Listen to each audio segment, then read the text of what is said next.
Hello, my name is Anna Cook, and this is my EDL 856 case study. This case study was really interesting. I'm first going to start off just by summarizing it. The new parent organization was just formed. It discontinued their affiliation with the Parent-Teacher Association, the national PTA. Their goals were overall to increase the involvement from parents and community in the school community.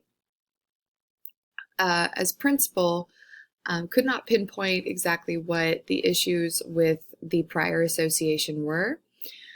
He had always given a designated role for the PTA in the past. Such things as promoting a new bond, conference initiation, planning of certain events, but does not believe that a parent-teacher support association should be involved in decision-making or curricular policies.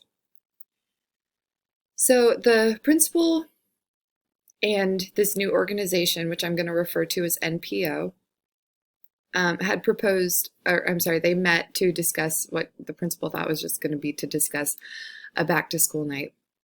The NPO actually had many changes to implement, starting off with a school to sponsor. They wanted the school to sponsor a series of back-to-school meetings for parents and community. This would involve extra parent-teacher conferences with special presentations by the teachers. Stated that the NPO feels parents should be equal partners with school in decisions and policies. They proposed comprehensive policies on discipline, teacher performance, curriculum, school evaluation, and committee timelines, and they fully expected the principal's support. The principal had severe concerns, as he can tell that the intentions are good, but there is a legal responsibility and accountability for such policies. It's not based on enthusiasm. The legal and ethical issues, in terms of legal issues in the actual case study, no violations had actually taken place, but potential violations had been verbalized.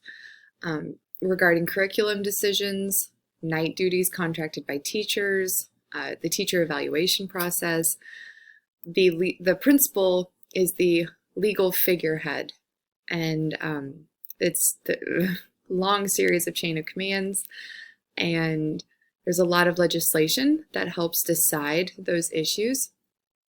And while the new parent organization leader is an attorney, so he's assertive and you would think had researched the legality of what they were proposing. It's definitely something to take note of and research more. The ethical issues in here, the PTA, there's an expectation of teachers, a higher expectation. Everything that they proposed is going to surpass what teachers are already doing. There's a sense of entitlement, wanting these decisions and feeling like they need to be a part of them. I believe there was an ethical issue having a private meeting regarding parent committee roles and all these proposals. This was private to the principal prior to the meeting that they had even come up with these proposals. And it kind of seems to undermine the authority of the principal and the school. Questions that I had were, are there any board guidelines for this newly formed parent organization? So exactly what happened, a newly formed parent organization initiated new committees and are pursuing involvement in school policies regarding discipline, teacher performance, curriculum, school evaluation, and they question the sole authority of the principal and the school. Going ahead and making a table, synthesizing the facts, this was best for my brain to process all of this. The people involved, the principal, the new parent organization, the attorney/leader of the NPO, the students that are going to be affected by this, and then the original PTA. that this group had decided to leave places. I would say primarily at the school. If you're talking about evening activities, those might be on a school campus or off. The private meeting place of where the NPO formed these policies, and then where the parent-teacher organization and the principal actually meet.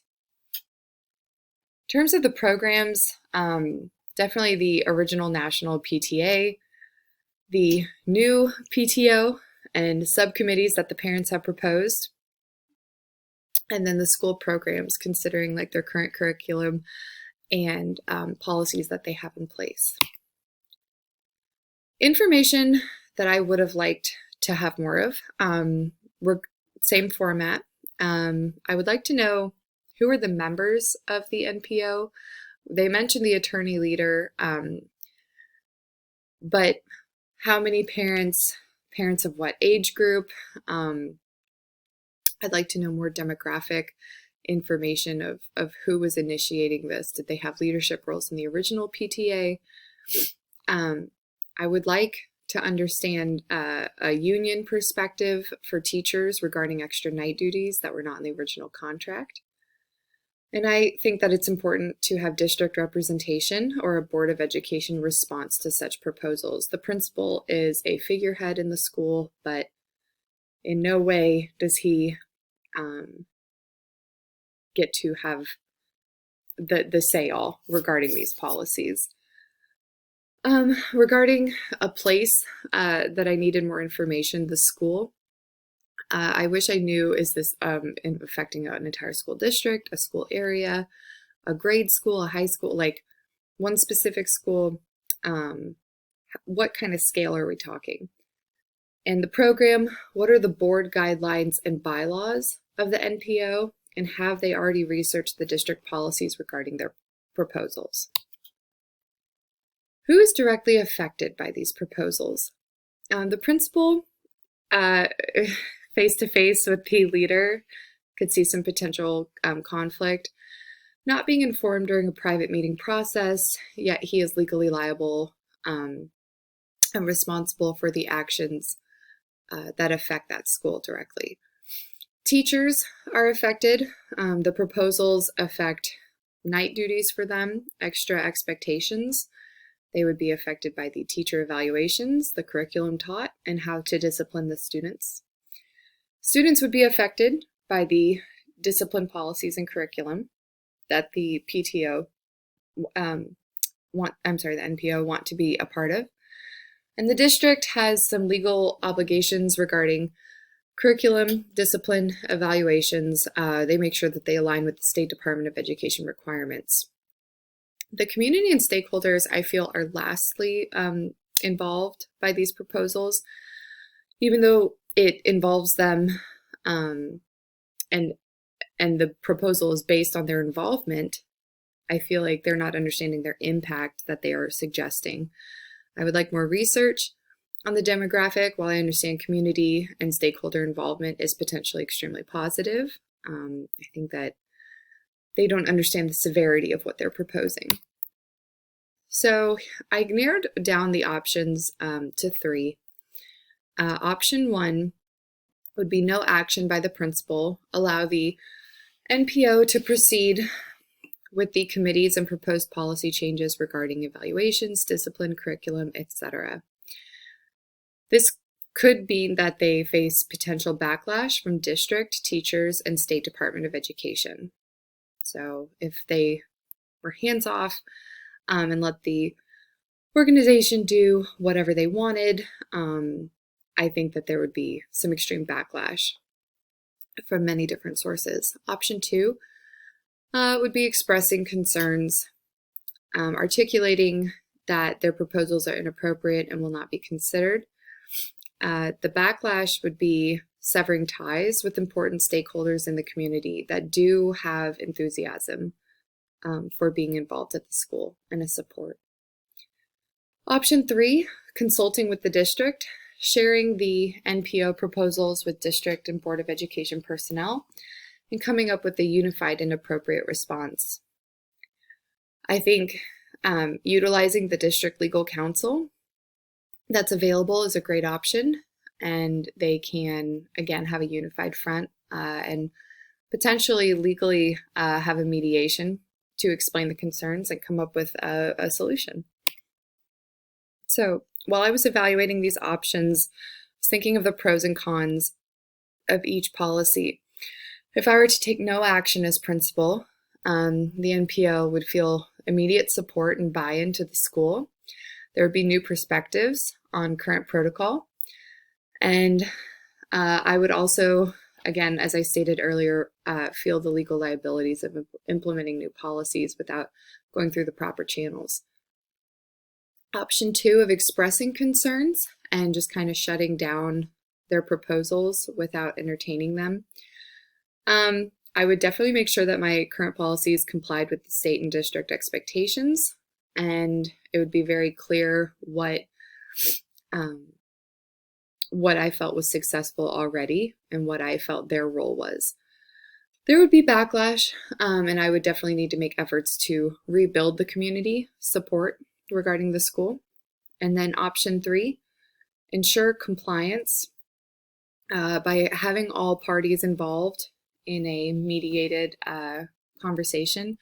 There's an opportunity to advocate for teachers in district, but doing it actually through education and explaining why those policies were inappropriate. I chose option 3. Involving all parties shows an investment in finding a solution.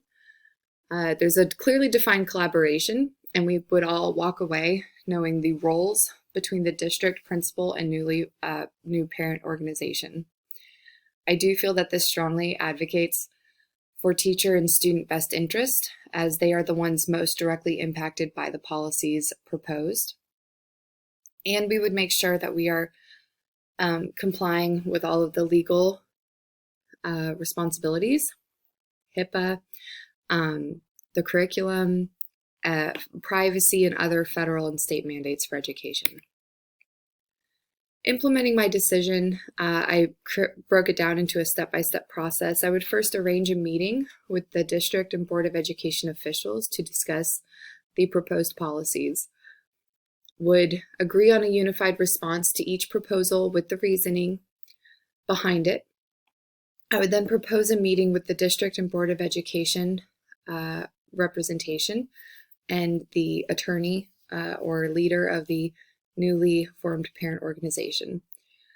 I would prefer the district legal team to be involved since this representative of the newly formed parent organization is an attorney. I feel like a lot of questions could be solved in the initial meeting. Defining the goals between the NPO and district with roles the principal will have moving forward. Creating and identifying opportunities for maximizing student-teacher success and community involvement. Making sure that even if we didn't move forward with some of their policies, we did find opportunities that were meaningful to them. And I would create follow-up meetings to make sure that we were headed in the right path. So this is, again, concluding my case study. Thank you for watching.